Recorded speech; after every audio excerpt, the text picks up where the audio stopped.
संबंधित पुरुष हों, धर्म ज्ञान से संबंधित चीजों से ये ज्ञान की प्राप्ति करते हैं।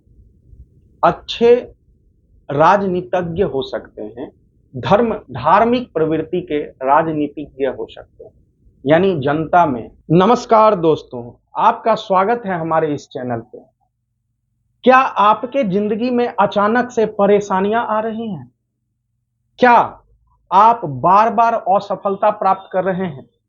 आपके संबंधों में खटास उत्पन्न हो रही है?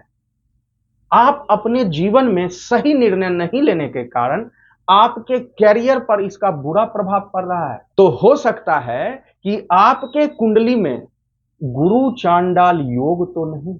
आइए सर्वप्रथम हम जानते हैं कि कुंडली में गुरु चांडाल दोष क्या होता है। गुरु चांडाल दोष आखिर कहते किसको है?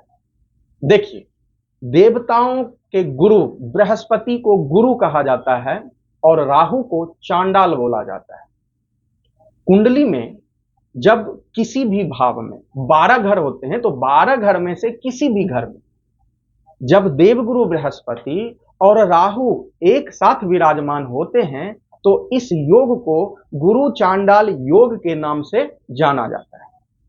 यह योग आपके कुंडली में पहले घर में भी हो सकते हैं, आपके कुंडली में द्वितीय घर में भी हो सकता है, तृतीय घर में भी यह योग हो सकते हैं, चतुर्थ से लेकर 12वें घर में किसी भी भाव में या घर में यह योग हो सकते हैं।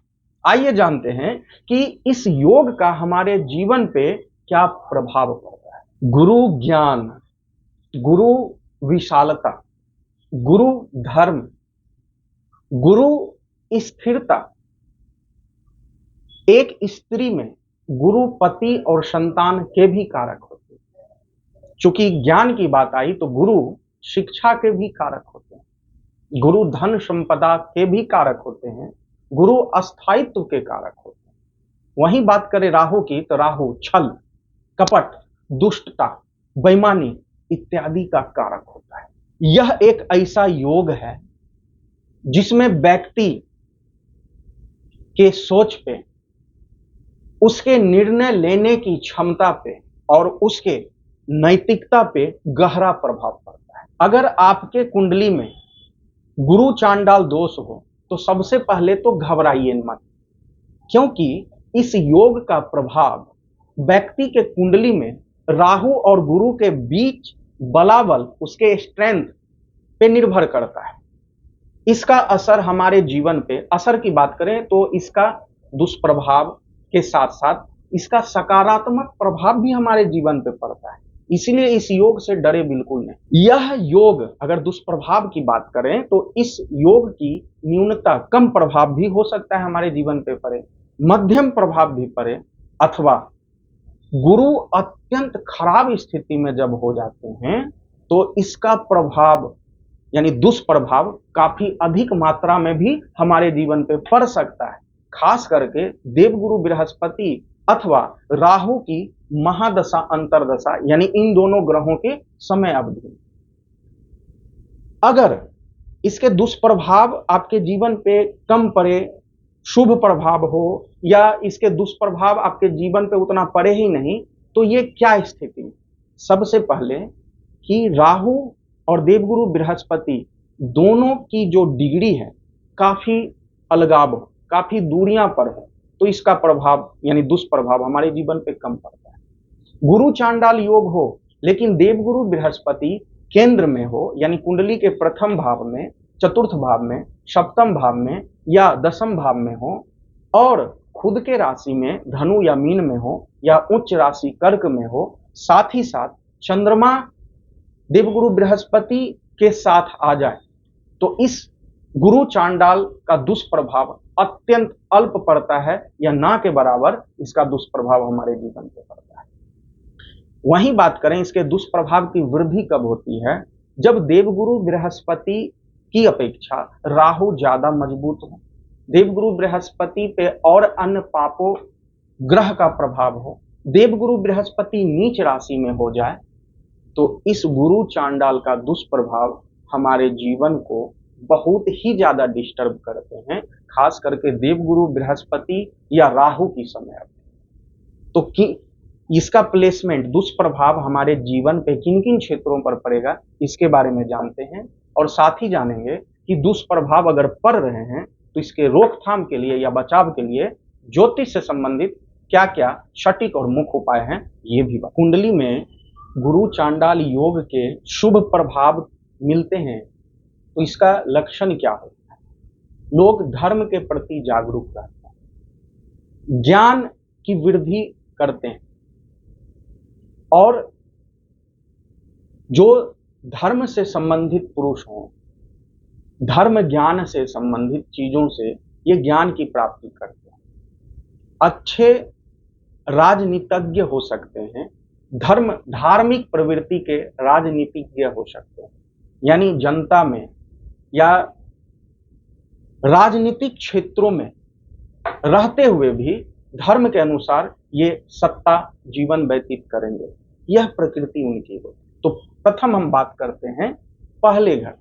अगर पहले घर में गुरु चांडाल योग हो, यानी आपके कुंडली के प्रथम भाव में राहु और गुरु विराजमान हो और इसके शुभ नहीं दुष्प्रभाव अगर यह योग लिए हुए हो, तो आपके नैतिकता पे, आपके सोच पे, आपके ज्ञान पर इसका प्रभाव पड़ता है, आपके जीवन पे इसका प्रभाव पड़ता है। वहीं बात करेंगे द्वितीय भाव पे, और यह दुष्प्रभाव योग अगर द्वितीय भाव में हो तो आपके जीवन पे धन की समस्या पर इसका प्रभाव पड़ता है, कुटुंब के संबंधों पर इसका प्रभाव पड़ता है। वहीं बात करें कि जब यह योग तृतीय भाव में हो तो आपके भाई बहन के संबंध में इसका दुष्प्रभाव पड़ता है, वे वजह की यात्राओं पर इसका दुष्प्रभाव पड़ता है, आप बेवजह के भागदौड़ करेंगे, इन सब क्षेत्रों में इसका दुष्प्रभाव पड़ता है।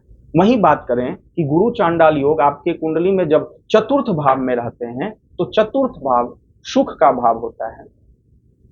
खास करके आप चतुर्थ भाव आपके माता पक्ष को भी रिप्रेजेंट करते हैं, तो माता के स्वास्थ्य पे या माता के संबंध पे आपका जो सुख है, सुखों की प्राप्ति है, चाहे वह सुख किसी भी प्रकार का हो, उस सुख में इसका दुष्प्रभाव पड़ता है, सुखों में कमी आती है, अवरोध उत्पन्न।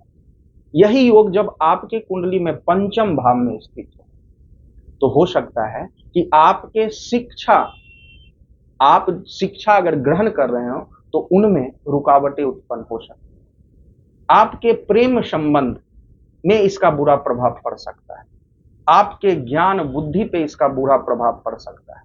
वही बात करें षष्ठ भाव में, तो षष्ठ भाव में यह योग अशुभ प्रभाव डालते हैं, तो आप रोग से, ऋण से, दुश्मनों से, इन सब क्षेत्रों पर दुष्प्रभाव पड़ता है, कोर्ट कचहरी का झंझट बना रहता है। यह योग जब आपके कुंडली के सप्तम भाव में तो आपके वैवाहिक जीवन पे इसका दुष्प्रभाव पड़ता है, साथ ही साथ आपके व्यापार पे इसका दुष्प्रभाव पड़ता है। यही योग जब आपके अष्टम भाव में बन रहे हों तो अचानक से हानि का योग बनता है, आपको आपके जीवन में अचानक से हानियां उठानी पड़ सकती है। यह योग जब आपके नवम भाव में हो तो आपके भाग्य पक्ष कमजोर होते हैं, आपके रोजगार पक्ष कमजोर होते हैं, आपके पिता पक्ष कमजोर होते हैं।